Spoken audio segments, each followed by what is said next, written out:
आणि पुढील कारवाई जी काही असेल ती होईल. प्राजक्ता माळींनी पत्रकार परिषदेमध्ये म्हणजे अक्षरशः त्या रडल्या की अशा वक्तव्यानं महिला अभिनेत्रींचं करिअर जे आहे ते उद्ध्वस्त होऊ शकतं.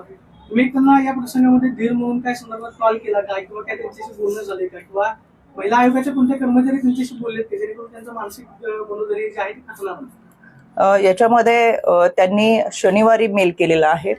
माझ्याबरोबर त्यांनी संपर्क साधण्याचा प्रयत्न केला होता, पण त्याच दिवशी माझा जनता दरबार असल्यामुळे माझा आणि त्यांचा संपर्क होऊ शकला नाही. त्यांची तक्रार जी आमच्याकडे आली ती मेलद्वारे आलेली आहे. कदाचित त्यांनी माझ्या कर्मचाऱ्यांजवळ सांगितलेलं आहे की काय अध्यक्षांची जर भेट झाली तर मी जरूर भेट घेईल, पण माझा आणि त्यांचा याने काही संपर्क होऊ शकला नाही. पण झाला तर निश्चितपणाने मी त्यांच्याशी बोलेन. यांचं जे वक्तव्य आहे ते तुम्हाला कसं पाहता? त्या वक्तव्याकडे तुम्ही महिला आयोगाच्या अध्यक्ष अवमानकारक वाटतं, काय वाटतं? कोणतीही व्यक्ती एखादं वक्तव्य करत असेल तर त्याबद्दल त्या व्यक्तीकडे पाहण्याचा अँगल वेगवेगळ्या दृष्टिकोनातून वेगवेगळा असतो. यामध्ये समाजामध्ये कोणत्याही घटनेचे हे अनेक वैचारिक कांगारे असू शकतात. त्याच्यामुळे त्यांचं वक्तव्य कोणत्या उद्देशाने केलेलं आहे किंवा कशा पद्धतीने केलेलं आहे त्याचे ऑडिओ व्हिडिओ हे संबंधित पोलिसांना मिळतील, त्याचा तपास करतील आणि आमच्याकडे पाठवून देतील. त्यानंतर याबाबतचं मत काय आहे ते आम्हाला ठरवता येईल. करुणा मुंडेंनी पण या संदर्भात काही तक्रारी केलेल्या होत्या, त्याचा जरा पाठपुरावा कुठपर्यंत आलेला आहे त्या संदर्भात अरुणजी, फार विषय महत्वाचा आहे असं मला वाटते तुम्ही विचारलाय. करुणा मुंडेंच्या तक्रारी आमच्याकडे आल्या. त्याच्यामध्ये पहिली तक्रार होती ती येरवडा पोलीस स्टेशनच्या संदर्भात होती. त्याच्यात त्यांनी जी तक्रार दिली होती ती 29/9/2022 होती. ती दुसरी तक्रार होती ही संगमनेर पोलीस स्टेशनच्या हद्दीमधली होती. याच्यामध्ये गैरअर्जदार भारत संभाजीराजे भोसले आणि विद्या संतोष अभंग यांच्या विरोधात होती. ही तक्रार अशी होती की नवीन पक्ष स्थापन करायचा आहे. त्या अनुषंगाने त्यांनी करुणा मुंडे बरोबर चर्चा करून काही एकत्रित इन्व्हेस्टमेंट करूयात पक्षासाठी, नवीन पक्षासाठी असं सांगून त्यांच्याकडून काही पैसे घेतले होते वगैरे, आणि त्या दोघांमध्ये पैशाचा व्यवहार झाला होता आणि नंतर ही फसवणूक झाली. अशा संदर्भातली काही तक्रार होती, ती सुद्धा आम्ही तक्रार त्यांची घेतली. आणि त्यांनी तक्रार दिल्यानंतर मी संबंधित संगमनेर पोलीस स्टेशनला तातडीने सूचना देऊन कारवाई करण्याचे निर्देश दिले होते. त्या अनुषंगाने ही तक्रार दाखल झाली होती. FIR नंबर 0725/22 संगमनेर पोलीस स्टेशनने संबंधित व्यक्तींवरती गुन्हा नोंद केला, कारवाई केली आणि पुढे त्यांना न्यायही मिळाला. आणि जी येरवडा पोलीस स्टेशनची तक्रार होती ती सुद्धा आम्ही वरिष्ठ पोलीस निरीक्षक येरवडा पोलीस स्टेशनला पाठवली. त्या संदर्भात सुद्धा त्यांची जी मागणी होती येरवडा पोलीस स्टेशनच्या संदर्भात तिथल्या घटनेच्या अनुषंगाने की त्यांच्यावर कोणीतरी अश्लील आणि अश्लाघ्य भाषेमध्ये व्हिडिओ करून व्हायरल केला होता, तर त्या संदर्भात सुद्धा त्या संबंधित व्यक्तीवरती कारवाई झाली होती. आणि म्हणून या दोन्ही केसेसच्या संदर्भात त्यांची कारवाई आपण त्यांना चांगला प्रतिसाद दिला आणि दोन्ही केसेसमध्ये त्यांना मदत झाली म्हणून त्यांनी स्वतः ही पोस्ट केली होती. माझ्या आयोग कार्यालयामध्ये येऊन त्यांनी मला पत्र दिलं आणि रुपालीताई जी का हात जोड के दिल से धन्यवाद, जो केस में दखल ली, आशा करती हूँ जल्द आप अगली कारवाई करले. म्हणजे ह्या अशा पद्धतीचं सुद्धा त्यांनी धन्यवादाची पोस्ट पाठवलेली आहे. त्याच्यामुळे आणि तिसरी केस त्यांची जी होती ती धनंजय मुंडेंच्या संदर्भातली होती.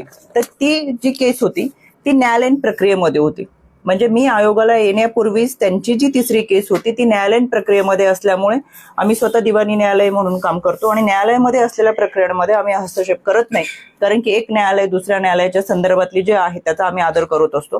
त्याच्यामुळे त्यांच्या ज्या तक्रारी आल्या त्या अनुषंगाने आम्ही या कारवाई केलेल्या आहेत.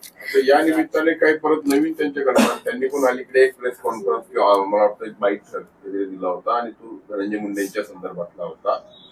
त्याचा उल्लेख प्राजक्ता माळींनी देखील केला, म्हणजे प्राजक्ता माळींविषयी देखील त्या बोलल्या होत्या. त्याचं काही नवीन आलेलं आहे का? अरुणजी, आत्ताच तर आमच्याकडे काही माहिती नाहीये. आम्ही आयोग म्हणून आमच्याकडे खूप तातडीने आम्ही सगळ्या गोष्टींवर कारवाई करत असतो. इथं लोकमतचे चॅनल आहेत त्यांना मी विशेष धन्यवाद देईल. लोकमतनीच आमची ह्या बातम्या आयोगाच्या माध्यमातून मला पाठवलेल्या आहेत. त्यांनी की आयोगाने दखल घेतल्यामुळे महाराष्ट्रातल्या DV केसेस किती कमी झालेल्या आहेत आणि त्याची दखल घेत DV केसेस असेल, भरोसा सेलच्या माध्यमातून केलेली कारवाई असेल आणि निकाली निघालेल्या केसेस आहेत त्याच्याबद्दल मी त्यांना धन्यवाद दिला. आम्ही कधी स्वतःची जाहिरात करत नाही किंवा आम्ही किती केसेस कमी केलेत, काय झालंय हे आम्ही सांगत नाही, काम करत राहतो. पण 2 दिवसापूर्वीच लोकमतने हा अहवाल आयोगाचा सादर केला आणि खऱ्या अर्थानं आम्ही आतापर्यंत 3 वर्षामध्ये 30,755 तक्रारी प्राप्त झाल्या होत्या. त्यापैकी 30,347 तक्रारी आम्ही निकालात काढलेल्या आहेत. 408 ह्या कारवाईसाठी होत्या, पण हा अहवाल ऑक्टोबर 2024चा आहे, म्हणजे 2 महिन्यामध्ये या सुद्धा निकालात निघालेत. मला एक समाधान आहे, आमच्याकडे आलेल्या तक्रारी आम्ही निकालात काढतोय. जरी महाराष्ट्रामध्ये कोणाला काही तक्रारी असतील, अडचणी असतील, काही असे प्रसंग असतील, त्याच्याबाबत आयोगाला जरूर तक्रार दाखल करा. पण त्या तक्रारी व्हॉट्सअपवर पाठवले की बऱ्याच जणांना वाटतं की आपली तक्रार मिळाली, पण असं न होता आपण ती सविस्तर मेलवरती आमच्या पाठवावी. आयोगाचा टोल फ्री क्रमांक 155-209 आहे, त्यावर पाठवावी. MSCW महिला आयोग @gmail.com आहे, त्याच्यावरती पाठवावी, जेणेकरून त्या तक्रारी आमच्यापर्यंत पोहोचतात आणि आम्ही त्या निकाली काढू शकतो. पुण्यातलं एक कॅफे आहे, हाय स्ट्रीट कॅफे म्हणून, त्यांनी 31st साठी जे पासेस दिलेले आहेत त्याच्यामध्ये किट दिलेले आहेत. त्यांनी काय काय वस्तू त्याच्यामध्ये दिल्या, त्याच्यात कंडोमचं पाकिट सुद्धा त्याच्यामध्ये दिलेलं आहे. त्याच्यावर आता काँग्रेसने आक्षेप घेतलेला आहे, पोलीस आयुक्तांनी तक्रार सुद्धा दिलेली आहे. तर खरंच पुण्यासारख्या शहराला अशा पद्धतीने जे देणं हे योग्य आहे का? महिला आयोगाकडून याची काय दखल घेतली जाईल? आपल्याकडून ही माहिती मला समजते, पण असं काही असेल तर ते चुकीचं आहे. विद्येचं माहेरघर असलेल्या पुण्यामध्ये जर अशा घटना घडत असतील तर निश्चितपणे त्याचा निषेधही करते आणि अशा घडू नयेत याच्यासाठी आयोगाच्या वतीनं देखील आम्ही संबंधितांना सूचना देऊ.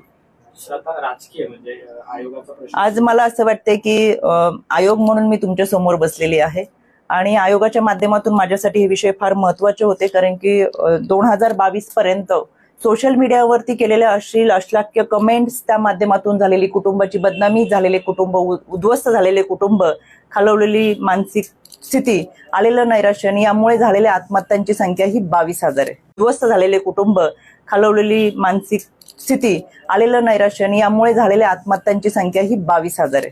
त्याच्यामुळे महाराष्ट्र शिवशाहू फुले आंबेडकरांच्या पुरोगामी महाराष्ट्रामध्ये अशा पद्धतीची जर चिखलफेक होत असेल तर ती कुठेतरी थांबली पाहिजे. म्हणून मला आपल्या सगळ्यांना या माध्यमातून विनंती करायची, लोकशाहीचा चौथा स्तंभ म्हणून फार आदराने आम्ही सगळेजण तुमच्याकडे पाहतो. तुमचा आवाज हा वाजलाच पाहिजे, पण तो आवाज वाजत असताना खऱ्या अर्थानं चुकीच्या काही घटना घडत असतात तर त्याच्या विरोधात सुद्धा आवाज वाजला पाहिजे, जेणेकरून समाजामध्ये घडणाऱ्या चुकीच्या घटनांना आळा घालण्यासाठी तुमचा फार मोठा वाटा असणार आहे आणि तो तुम्ही निश्चितपणाने राबवताल असं मला वाटतं. की हाच नवीन वर्षाचा कदाचित आपला संकल्प असावा की जो फुकट युट्यूब चॅनल सुरू झालेले आहेत आणि पेज सुरू केलेले आहेत, त्याच्यावरचा जो सुळसुळाट आहे, जो नंगानाच चालू आहे, तो येत्या काळात थांबेलच. त्याच्यासाठी आम्ही देखील प्रभावी माध्यमांमधून प्रयत्न करतोय, सूचना देखील दिलेल्या आहेत सायबरला, आणि ही कारवाई येत्या काळामध्ये झालेली सुद्धा आपल्याला दिसेल.